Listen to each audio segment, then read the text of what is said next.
2015 വൈദികനാവുമ്പോൾ എൻ്റെ ഏറ്റവും വലിയ ആഗ്രഹം നല്ല കുർബാന ചൊല്ലുന്നൊരു വൈദികനാവണം. പാട്ടിനെ ഭയങ്കര ഇഷ്ടപ്പെടുന്ന ഒരാളാണ് ഞാൻ. അതുകൊണ്ട് തന്നെ എപ്പോഴും ഒരു ചെറുപ്പകാലം മുതൽ തന്നെ അച്ഛനാകാൻ വേണ്ടി ആഗ്രഹിച്ച്, ഇത് പറയുന്നത് ശരിയാണോ എന്ന് എനിക്കറിയത്തില്ല. TC ജോൺ അച്ഛൻ എന്ന് പറഞ്ഞൊരു അച്ഛനാണ് എന്നോട്, നീ അച്ഛനാവണോടാ. അന്ന് എൻ്റെ പിതാവ് ഒരു സുവിശേഷകനായിരുന്നു. അങ്ങനെ അച്ഛനെ കാണിക്കാൻ വേണ്ടി അച്ഛൻ ചൊല്ലുന്നത് പോലെ വീട്ടിൽ വന്ന് ചിരട്ടയിൽ ചാക്കിയറട് കെട്ടി ധൂപക്കുറ്റിയാക്കുകയും ഏറ്റവും പുള്ളിയുള്ള ബെഡ്ഷീറ്റ് എടുത്ത് പുറത്തൂടിട്ട് കാപ്പയാക്കുകയും കിട്ടുന്ന അപ്പം തന്നെ വയ്യാത്തതുകൊണ്ട് അമ്മയ്ക്കും അപ്പനും ആവശ്യം പോലെ വിളമ്പി കൊടുക്കുകയും പച്ചവെള്ളം കൊടുത്തിട്ട് വീഞ്ഞാണെന്ന് പറയുകയും അന്ന് തുടങ്ങിയ പരിപാടിയാണ്. അങ്ങനെ ഈ കുർബാനയെ ഭയങ്കരമായി സ്നേഹിച്ച് 2015 ഒരു വൈദികനാകുമ്പോൾ ഏറ്റവും നല്ല വൈദികൻ എന്നുള്ളത് എൻ്റെ വിചാരം നല്ല കുർബാന ചൊല്ലുന്ന വൈദികനാണ്. അതിനെനിക്ക് ഏറ്റവും ഇഷ്ടം ചൊല്ലുവാനുള്ള ഭാഗം പെസഹ വ്യാഴാഴ്ചത്തെ ശുശ്രൂഷാക്രമമാണ്. ഞാനതിങ്ങനെ ഇടയ്ക്കിടയ്ക്ക് വായിക്കും. നല്ല രസമാണ് അത് വായിക്കാൻ, നല്ല ഫീലാണ്. എന്നാൽ എനിക്ക് എപ്പോഴും ശരീരത്തിന് ഭയങ്കര ക്ഷീണം, വേദനകൾ അവിടെ ഇവിടെയായി. എൻ്റെ കുറ്റപ്പുഴ ജെറുസലേം മാർത്തോമയുടെ പ്രത്യേകത ധാരാളം ഡോക്ടേഴ്സുള്ള ഇടവകയാണ്. അത്യാവശ്യം എല്ലാ ഡോക്ടേഴ്സിനും എന്നോട് വളരെ സ്നേഹമാണ്, എനിക്ക് അവരോടും സ്നേഹമാണ്. ഞാൻ വലിയ കാര്യത്തിൽ അവരോട് ചെന്ന് പറയുന്നത്, ഡോക്ടറെ ഇങ്ങനൊരു പ്രയാസമുണ്ട്, കാരണം ഞാൻ നിങ്ങളെപ്പോലെ ചില മാസികകളൊക്കെ വായിച്ചിട്ടുള്ളത് കൊണ്ട്. അപ്പോൾ ഡോക്ടർ പറയും, അച്ഛൻ ഈ കുറച്ച് ഓട്ടം ഒന്ന് കുറയ്ക്കുക. അച്ഛൻ ഈ കൂടുതൽ ഓടുന്നതുകൊണ്ട് ശരീരത്തിന് വിശ്രമമില്ലാത്തതുകൊണ്ടാണ്. എന്നെപ്പോലെ ഉറങ്ങുന്നൊരു മനുഷ്യൻ വേറെ ഇല്ലാതാണ്. എന്നാൽ വീണ്ടും പറഞ്ഞപ്പോൾ ഡോക്ടർമാരാരും അതിനെ അത്രമാത്രം ഗവനിക്കുന്നില്ല എന്ന് എനിക്ക് തോന്നി. കാരണം അവർക്കാണല്ലോ അറിവ്, എനിക്കല്ലല്ലോ. അങ്ങനെ ആയപ്പോൾ ഡോക്ടർ അല്ലെങ്കിലും ഞങ്ങളുടെ വീട്ടിൽ മെഡിസിൻ്റെ പേര് വായിക്കാൻ അറിയാവുന്നൊരു ഭാര്യ എനിക്കുണ്ട്. കാരണം അവൾ MSc നേഴ്സാണ്. ഞാൻ അവളോട് പറഞ്ഞു, നീ ഒരു കാര്യം ചെയ്യും, അത്യാവശ്യം കൊള്ളാവുന്ന ടെസ്റ്റെല്ലാം അങ്ങ് എഴുത്, നമുക്ക് പോയി ട്രൈക്കെയറിലൊന്ന് നോക്കാം. അവൾ പഠിച്ചതും അവൾ കണ്ടതുമായ കുറേ ടെസ്റ്റുകൾ അവൾ എഴുതി. അങ്ങനെ ട്രൈക്കെയറിൽ ഡോക്ടർ ബോബി എന്ന് പറയുന്ന എൻ്റെ ഒരു സ്നേഹിതൻ്റെ അടുക്ക പോയി ഞാനിതെല്ലാം പറഞ്ഞ് ടെസ്റ്റ് ചെയ്തപ്പോൾ എനിക്ക് ഒന്നിനു പോലും കുറവ് കിട്ടിയില്ല. പരീക്ഷയ്ക്ക് കിട്ടാത്ത മുഴുവൻ മാർക്കും എനിക്ക് ഈ ടെസ്റ്റിൽ കണ്ടു. 100 കുറഞ്ഞൊരു സാധനത്തിനും മാർക്കില്ല, എല്ലാം പ്ലസ്സാണ്. അപ്പോൾ ഞാൻ വിചാരിച്ചു, ദൈവം എത്ര നല്ലവനാണ്. കാരണം പരീക്ഷയ്ക്കോ തോറ്റുപോയി, ഈ ടെസ്റ്റ് വന്നപ്പോൾ എല്ലാത്തിനും ഫസ്റ്റ് ക്ലാസ്സിൽ ജയിച്ചിട്ടുണ്ട്. ഈ ഫസ്റ്റ് ക്ലാസ്സിൽ വാങ്ങിച്ച മാർക്ക് കൊണ്ട് ഞാൻ എൻ്റെ ഏറ്റവും പ്രിയപ്പെട്ട ഒരു ഡോക്ടറെ പോയി കണ്ടു. ഡോക്ടർ പറഞ്ഞ്, ഇതൊരു വല്ലാത്ത കണ്ടീഷനാണല്ലോ, അത് അച്ഛൻ ഇപ്പോൾ ഇവിടെ ട്രീറ്റ്മെൻറ്റ് ചെയ്യേണ്ട, നമുക്ക് അമൃതയ്ക്ക് നാളെ തന്നെ അങ്ങ് പോയേക്കാം. കാലം ചെയ്ത ജോസഫ് മാർത്തോമ അദ്ദേഹം എന്നോട് പറഞ്ഞു, എങ്ങും പോകുന്നില്ല, വെല്ലൂരിനെയും പോയാൽ മതി. അങ്ങനെ 2016 ആദ്യത്തെ പെസഹ ആഴ്ചയിൽ കുർബാന ചൊല്ലാൻ ഞാൻ ആഗ്രഹിച്ച ഞാൻ അതിന് തൊട്ട് മുമ്പത്തെ ആഴ്ചയിൽ വെല്ലൂർ പോവുകയാണ്. അവിടെ ചെന്നപ്പോൾ വിവിധ തരത്തിലുള്ള ടെസ്റ്റുകൾ, ബോൺമാരോ തുടങ്ങിയ ടെസ്റ്റുകളെല്ലാം ചെയ്തു. വിവിധ തരത്തിലുള്ള രോഗങ്ങൾ ഐഡൻറ്റിഫൈ ചെയ്തു.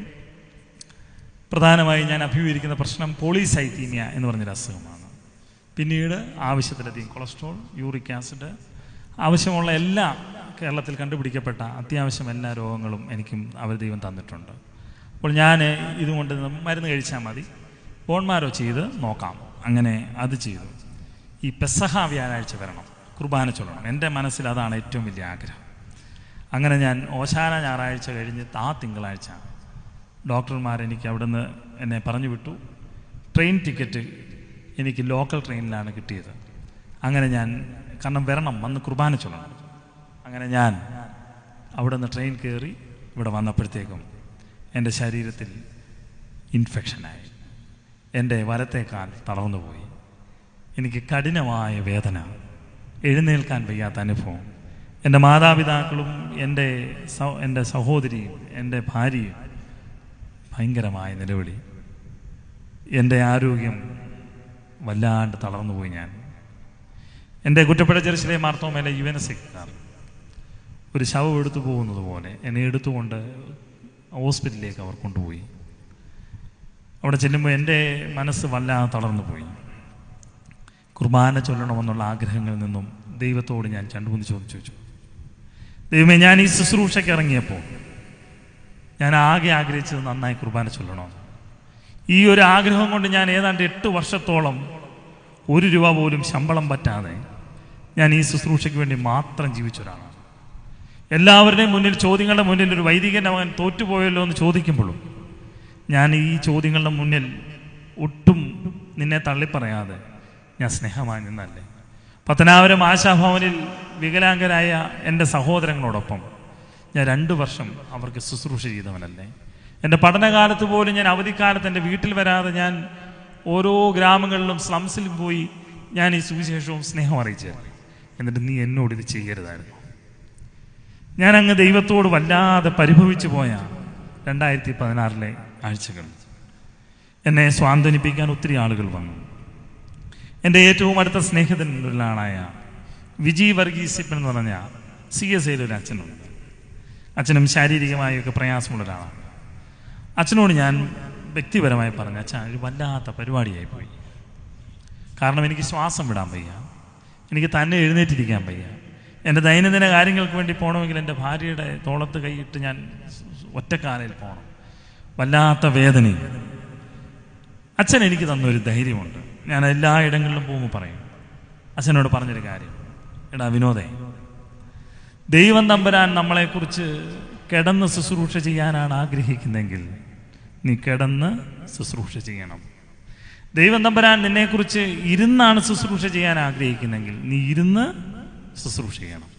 നീ നിരങ്ങിയാണ് ശുശ്രൂഷ ചെയ്യാൻ ആഗ്രഹിക്കുമെങ്കിൽ നിരങ്ങി ശുശ്രൂഷ ചെയ്യണം. എങ്ങനെയായാലും ശുശ്രൂഷ ചെയ്യാന്നുള്ള മനോഭാവം ഉണ്ടാവും. എങ്ങനെ വേണമെന്നുള്ളത് ദൈവമാണ് തീരുമാനിക്കേണ്ടത്. ഞാൻ വീണ്ടും എൻ്റെ ജീവിതത്തെ കുറെ കൂടെ മെച്ചമായ രീതിയിൽ ദൈവത്തോട് കരഞ്ഞ് പ്രാർത്ഥിച്ചു. ദൈവമേ, ഞാൻ ഇരുന്നാലും ഞാൻ നിരങ്ങിയാലും നിനക്ക് വേണ്ടി ശുശ്രൂഷ ചെയ്യും. എൻ്റെ നിർബന്ധം കാരണം ഡോക്ടർമാർ പെസഹ വ്യാഴാഴ്ച അവിടെ നിന്ന് ഡിസ്ചാർജ് ചെയ്തു. പക്ഷേ കുർബാന ചൊല്ലാൻ അന്ന് സാധിച്ചില്ല. ദുഃഖ വെള്ളിയാഴ്ച കുറ്റപ്പുഴ ജെറുസലേം മാർത്തോമ ഇടവകയിൽ മസ്ജിദ് മദ്ബഹായിൽ ഞാൻ കഠിനമായ വേദനയോടുകൂടി നിൽക്കുകയാണ്. എൻ്റെ കൂടെ അന്ന് ശുശ്രൂഷയിൽ ഏതാണ്ട് 6-7 അച്ഛന്മാരുണ്ട്. ഏറ്റവും പ്രിയപ്പെട്ട ഡി ഫിലിപ്പച്ചനും അത്തിയാനച്ഛനും തുടങ്ങിയ റിട്ടയർഡായ കുറേ അച്ഛന്മാർ. ഇവരെല്ലാവരും കുമ്പിടുമ്പോൾ അവരെക്കാൾ ഒത്തിരി ചെറുപ്പക്കാരനായ ഞാൻ മാത്രം അതിൻ്റെ നടുവിൽ നിൽക്കുകയാണ്. ഞാൻ ഈ കുരിശയെ നോക്കിക്കൊണ്ട് ദൈവത്തോട് ചോദിച്ചു, എനിക്ക് കുമ്പിടാൻ കഴിയുന്നില്ലല്ലോ, ഇതിനൊക്കെ കൊണ്ട് ഞാൻ നിൻ്റെ സന്നിധിയിൽ എന്താ തെറ്റ് ചെയ്യുന്നത്? 3ാമത്തെ ശുശ്രൂഷ ആരംഭിക്കുന്നതിന് മുമ്പ് എബ്രഹാം സി മാത്യു അച്ഛൻ ഈ ദേശക്കാരനാണല്ലോ, കൗമ്പ്രയാർ ഇടവകക്കാരനാണല്ലോ. എൻ്റെ അന്നത്തെ ഇടവക വികാരി, ഞാൻ അസിസ്റ്റന്റ് വികാരിയാണ്. എബ്രഹാം സി മാത്യു അച്ഛൻ പറഞ്ഞു, അച്ഛൻ എഴുന്നേറ്റ് എന്തെങ്കിലും ജനത്തോടൊന്ന് സംസാരിക്കണം. ഞാൻ പറഞ്ഞാൽ ഞാൻ എന്തോ സംസാരിക്കണം. 3ാമത്തെ ശുശ്രൂഷ അടങ്ങുന്നതിന് മുമ്പ് അച്ഛനൊന്ന് പ്രാർത്ഥിച്ച് ശുശ്രൂഷ നമുക്ക് തുടങ്ങാം. ഞാൻ ജനത്തിൻ്റെ മുമ്പാകെ പ്രസംഗിക്കാൻ നിൽക്കുമ്പോൾ ഞാൻ ജനത്തോട് ഇത്ര മാത്രമേ പറഞ്ഞുള്ളൂ, എൻ്റെ പ്രിയപ്പെട്ടവരെ, 3 ആണിമേലൊരുത്തൻ തൂങ്ങപ്പെട്ടപ്പോൾ അവൻ അനുഭവിച്ച വേദന എന്താണെന്ന് എനിക്കും അറിയാൻ ദൈവം ഒരവസരം തന്നു.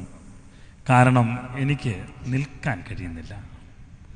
എന്നാൽ ഞാൻ നിങ്ങളുടെ മുമ്പാകെ സത്യം പറയുന്നു, ഞാൻ ഇരുന്നാലും കിടന്നാലും നിരങ്ങിയാലും എൻ്റെ ദൈവത്തിന് ഞാൻ ശുശ്രൂഷ ചെയ്യും.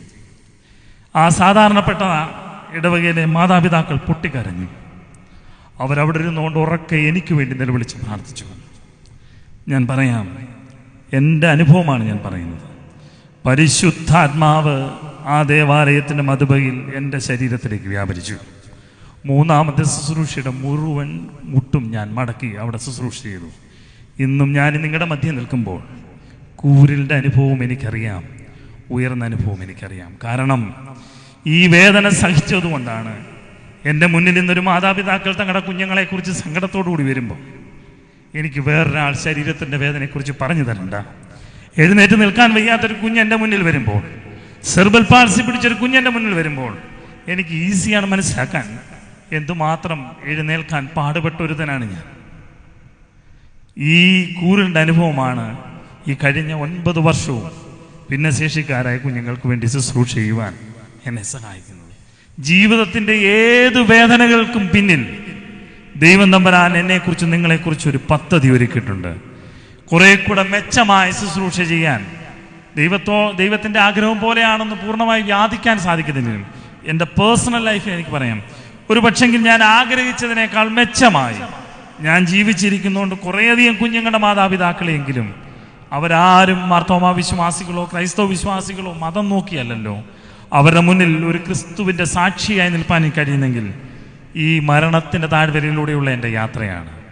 ആ മരണയാത്ര എന്നെ ഇന്നും അത്ഭുതമാക്കി തീർത്തിരിക്കുകയാണ്.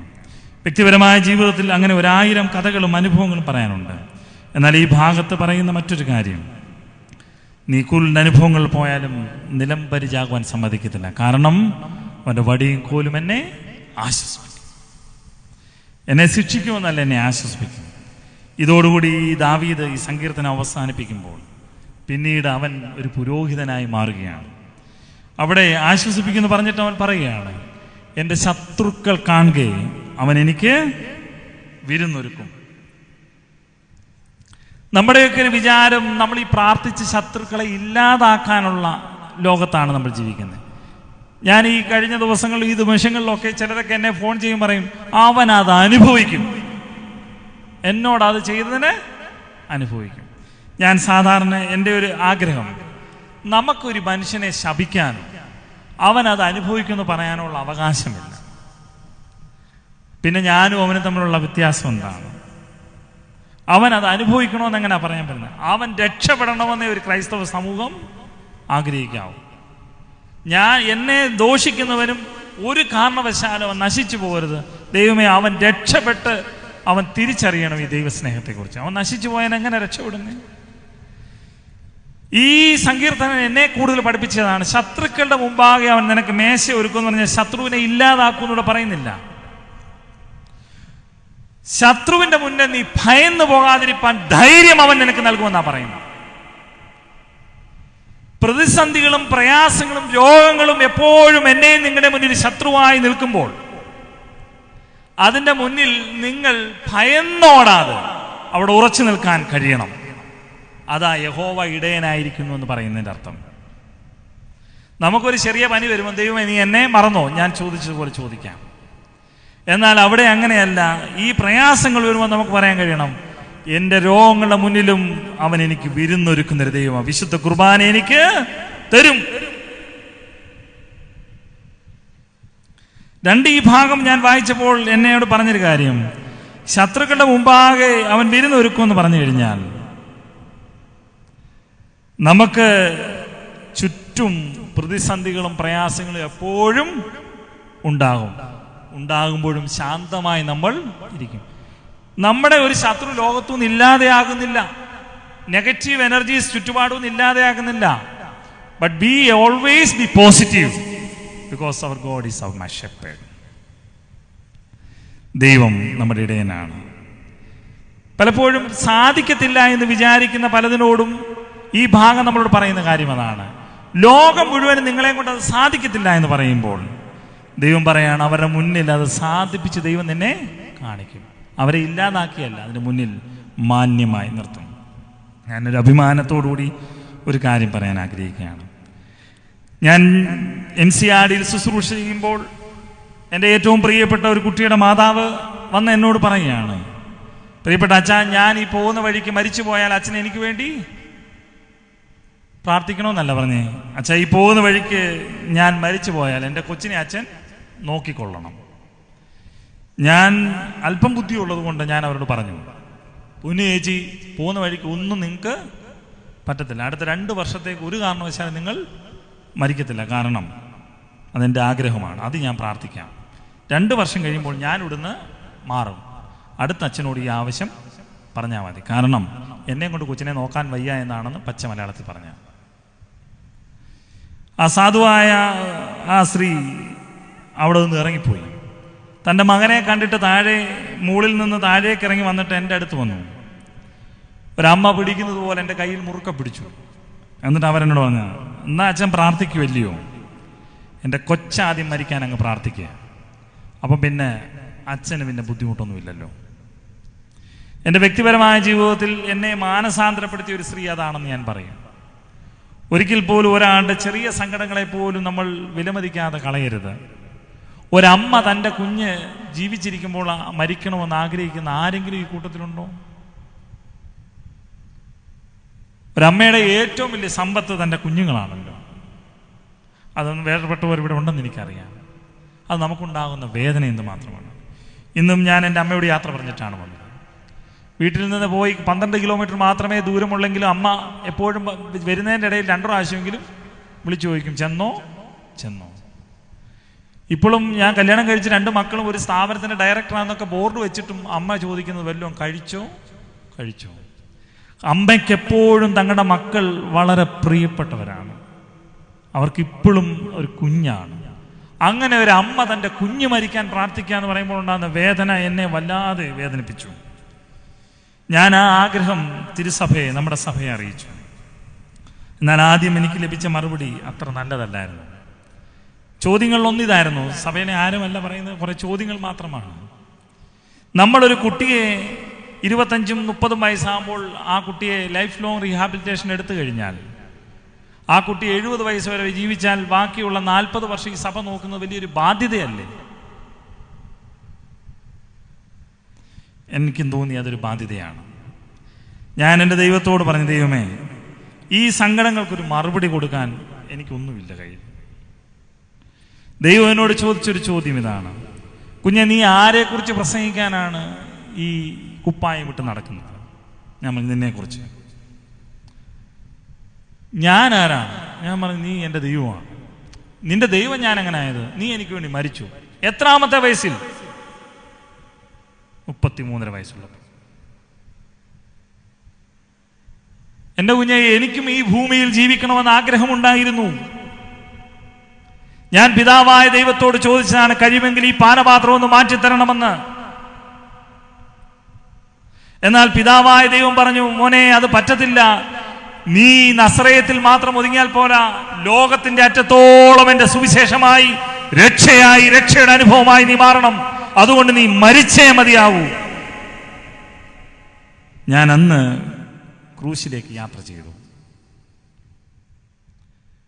ജീവിതത്തിൽ ഒരു റിസ്ക് എടുക്കാതെ, ജീവിതത്തിൽ നിന്റെ സ്വപ്നങ്ങളെ നീ മരിപ്പിച്ച് കളയാതെ, നിന്റെ ആഗ്രഹങ്ങളെയും നിന്റെ വ്യാമോഹങ്ങളെയും ഒക്കെ മരിപ്പിച്ച് കളയാതെ ഒരിക്കലും ഒരു ഉയർത്തെഴുന്നേൽപ്പ്